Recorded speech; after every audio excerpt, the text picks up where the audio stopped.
D'abord, c'était le nombre d'étudiants.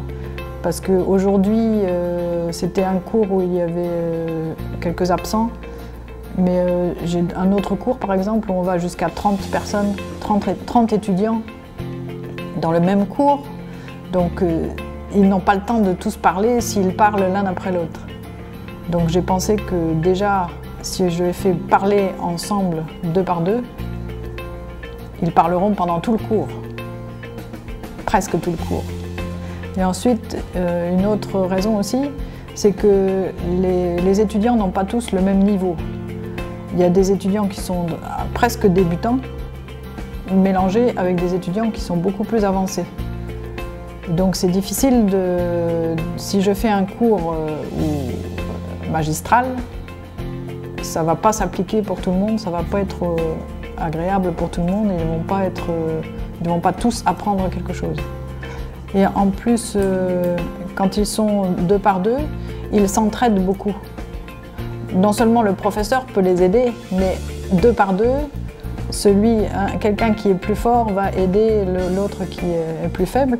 Ou même s'ils sont au même niveau, ils peuvent avoir des idées différentes qui font qu'ils progressent plus en ayant leurs idées en commun.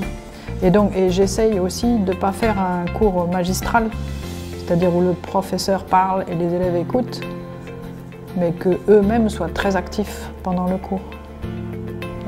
C'est pourquoi je circule beaucoup. Le fait qu'ils aient le document Word qu'ils peuvent suivre deux par deux me permet de circuler plus pendant le cours parmi les étudiants et de les aider plus personnellement, plus individuellement. Et on le voit en fait quand un étudiant ne comprend pas, on le voit dans les yeux. Donc on peut se préoccuper plus à ce moment-là. On peut les encourager devant toute la classe, pas vraiment, parce que je sais qu'il y en a qui n'osent pas, qui pensent qu'ils ne parlent pas très bien français, donc c'est difficile pour eux. Mais c'est pourquoi je circule beaucoup.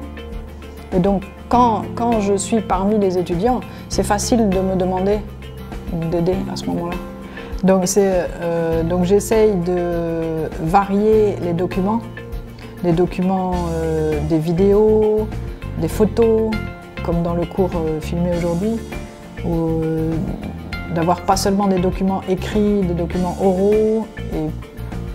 Donc là, pour les cours de conversation des plus 1A, 1B, c'est-à-dire du premier niveau, j'ai changé de manuel cette année. Et donc j'ai choisi un livre qui s'appelle Totem 1 et Totem 2, une nouvelle méthode. Et avec cette méthode, j'ai trouvé que cette méthode était très bien parce que c'est un livre numérique. Donc on peut projeter le livre sur l'écran pendant la classe. On peut ajouter du matériel sur le livre numérique.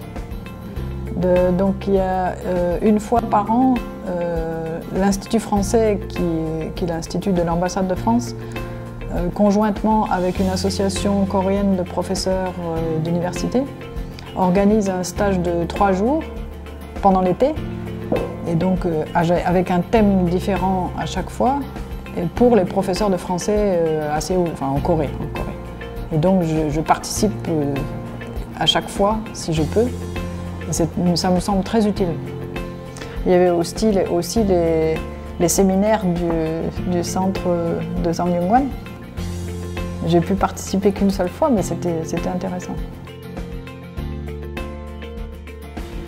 교수님 수업에서는 짝꿍이랑 같이 수업을 진행하는데 아무래도 같은 수준의 친구들이다 보니까 그런 막히거나 이럴 때도 서로 눈높이에서 알려줄 수 있고 그런 부분이 좋았던 것 같아요. 이렇게 스스로 이렇게 프랑스어로 이렇게 하려는 프랑스어를 좀 배우고 이렇게 그래도 자기 스스로 프랑스어로 대화를 해보려는 노력만 좀만 하면은 교수님도 그거에 수준에 맞춰가지고 이렇게 몇 번이고 잘 설명해 주시고 학생들의 입장에서 되게 잘 생각해 주시는 것 같아요. 그게 제일 좋은 것 같습니다.